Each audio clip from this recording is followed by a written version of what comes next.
안녕하세요. 오늘은 요한계시록 14장을 살펴보겠습니다.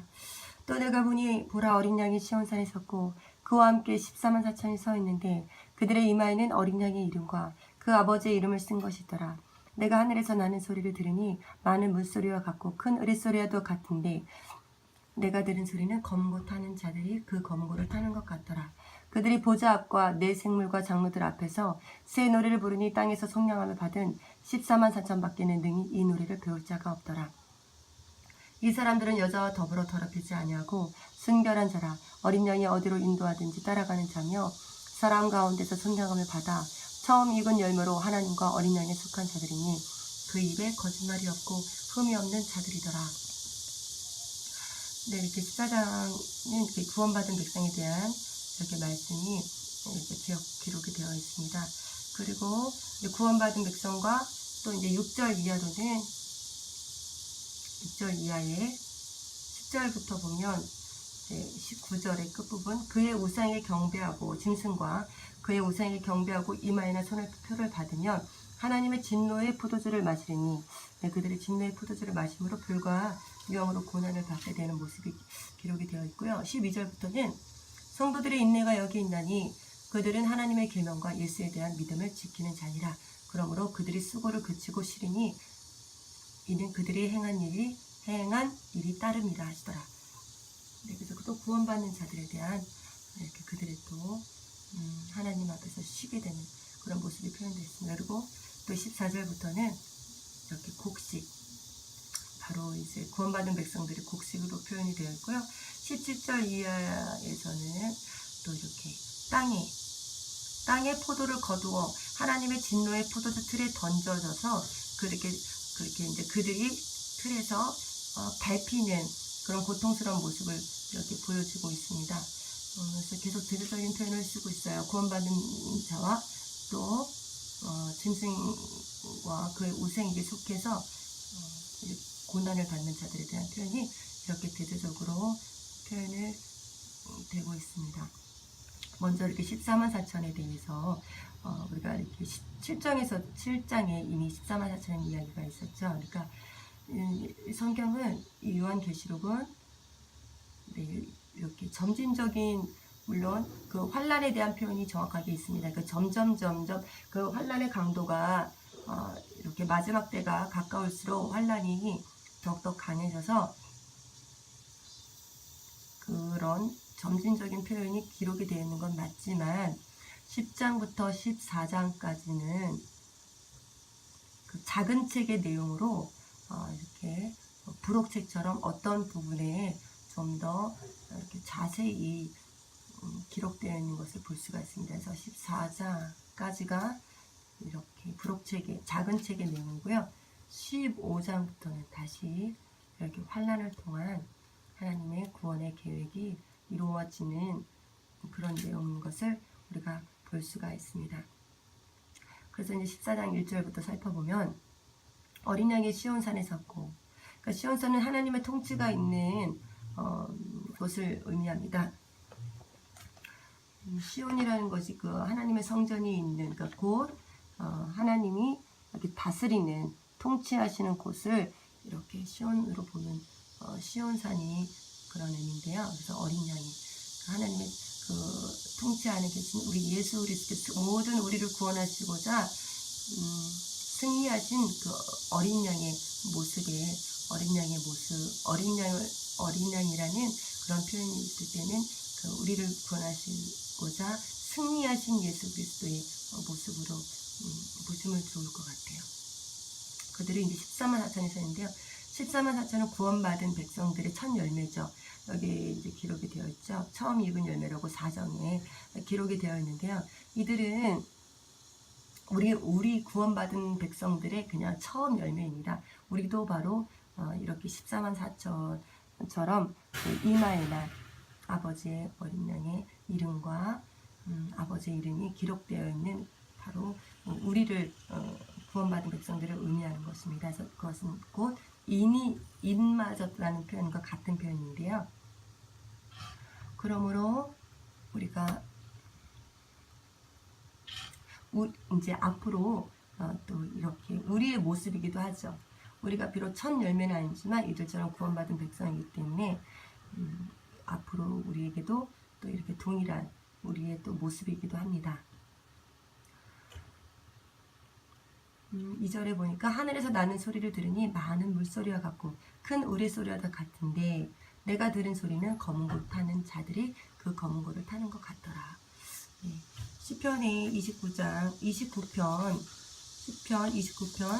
3절부터 4절을 보면 여호와의 소리가 물 위에 있도다. 영광의 하나님이 우레소리를 내시니 여호와는 많은 물 위에 계시도다. 여호와의 소리가 힘 있으며 여호와의 소리가 위엄하도다. 네, 이렇게 우리 하나님의 음성을 이렇게 우레소리, 또 많은 물소리라고 이렇게 표현을 하고 계시는데요. 그 소리가 너무나 아름답다는 거예요. 그래서 검은고라는 것은 아름다운 소리를 그 당시에 낼 수 있는 표현 중에서 가장 아름다운 소리를 검은고라고 표현한 것 같아요. 그래서 그 하나님의 음성이 얼마나 아름다운지 그 검은고 타는 소리처럼 이렇게 표현을 했습니다. 그 아버지의 음성과 그 어린 양이 시온산에 서 계시는데 그곳에서 하나님의 음성이 들리고, 그리고 3절에 보니까 그들이 보좌 앞과 네 생물과 장로들 앞에서 새 노래를 부르니 땅에서 성령을 받은 14만 4천 밖에 등이 이 노래를 배울 자가 없더라. 이렇게 하늘의 새 노래를 배우게 되는데요. 그 하늘의 그 찬양은 너무나 이 땅의 찬양하고 이 땅의 찬양도 너무나 좋지만 또 하늘의 찬양은 너무나 아름다울 것 같아요. 근데 그 새 노래를 그들이 배우게 되는데 우리는 알 수가 없대요. 왜냐하면 우리는 이제 첫 열매가 아니기 때문에 우리가 알 수가 없지만 너무나 아름다운 찬양인 것을 우리가 상상해 볼 수가 있겠습니다. 4절 이 사람들은 여자와 더불어 더럽히지 아니하고 순결한 자라. 근데 그 여자라는 것은 이제 그들이 이제 결혼을 안 했다는 게 아니고요. 결혼을 안 한 사람이 구원을 받는 것이 아니라 17장에 보니까 여자에 대한 표현이 나와 있죠. 3절부터 보면 곧 성령으로 나를 데리고 광야로 가니라. 내가 보니 여자가 붉은빛 짐승을 탔는데 그 짐승의 몸에 하나님을 모독하는 이름들이 가득하고 7머리와 10뿔이 있으며 그 여자는 자줏빛과 붉은빛 옷을 입고 금과 보석과 진주로 꾸미고 손에 금잔을 가졌는데 가증한 물건과 그의 음행에 더러운 것들이 가득하더라. 그의 이마에 이름이 기록되었으니 비밀이라 큰 바벨론이라 땅의 음료들과 가증한 것들의 어미라 하였더라. 또 내가 보니 이 여자가 성도들의 피와 예수의 증인들의 피에 취한지라. 내가 그 여자를 보고 놀랍게 여기고 크게 놀랍게 여기니. 근데 그 여자에 대한 그 표현이 나와 있죠. 땅에 이제 임금들과 더불어 음행하고 땅에 사는 자들로 그의 음행에 포도주 취하게 한 큰 이렇게 그런 음녀들의 어미입니다. 그런데 그 여자는 곧 바벨론, 땅에 눈에 보이는 이 세상의 정욕에 이끌려서 사는 사람들이 이제 여자에 속해서 여자의 그 속임에 넘어가서 산 사람들이라고 볼 수가 있어요. 그래서 이 여자로 더럽히지 않은 것은 땅의 세상, 그 육신의 세상과 구별되어서 하늘의 소망을 두고 거룩한 삶을 사는 사람들로 보면 좋을 것 같아요. 그래서 그들은 어린 양이 어디로 인도하든지 따라가는 자며 사람 가운데서 성령을 받아 처음 익은 열매로 하나님과 어린 양에 속한 자들이니 그 입에 거짓말이 없고 흠이 없는 자들이더라. 네, 우리가 이렇게 예수님께서 어디로 인도하는지 우리가 순종하는 삶과 우리 입술에 거짓말이 사라지고 또 이렇게 우리가 흠이 없도록 하나님 앞에서 이렇게 준비되는 그런 신앙생활과 준비되는 그런 백성이 되기를 소망합니다. 네, 오늘은 이렇게 짧게 이렇게 말씀을 1차적으로 이렇게 1차적으로 이렇게 짧게 전하겠습니다. 이렇게 동영상에 보니까요, 이렇게 그 남성 간증을 하고 계시는데요.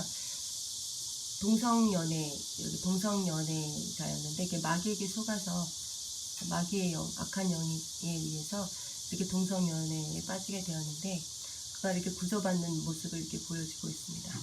우리나라도 이렇게 동성연애에 대해서 이렇게 많은 우려 속에 지금 많은 또 사회 문제 속에 있는데요.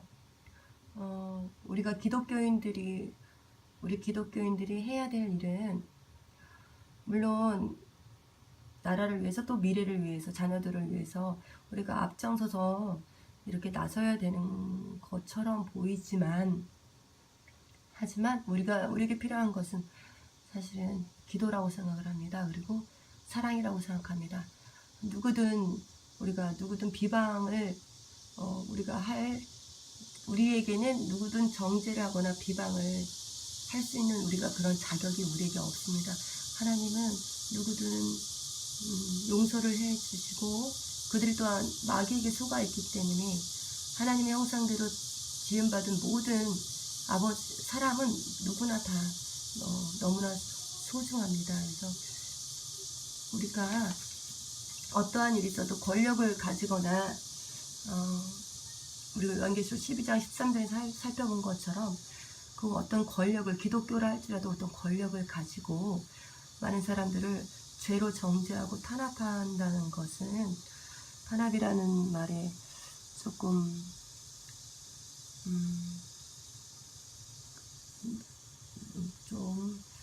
탄압이라는 표현은 좀 그런가요? 근데 우리가 누구든 정죄하거나 비방하면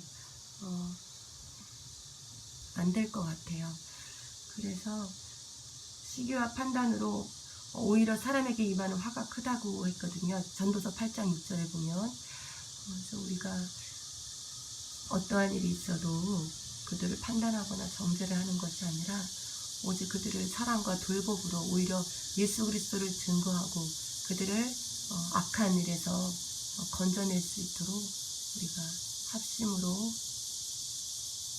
그들을 섬기는 일과 또 기도하는 일에 기도함으로 하나님께서 직접 역사를 하셔서 우리 이 땅에 그런 악한 세력이 활동을 하지 못하도록 우리가 기독교인들이 깨어서 기도하고 우리의 성령 충만함으로 그런 세력들이 우리가 성령이 충만하고 우리가 기독교 하나님이 원하시는 삶을 살게 되면 그런 세력들이 커질 수가 없거든요.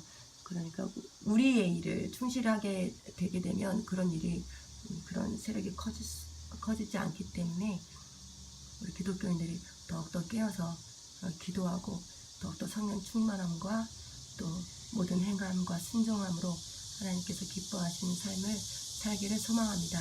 감사합니다.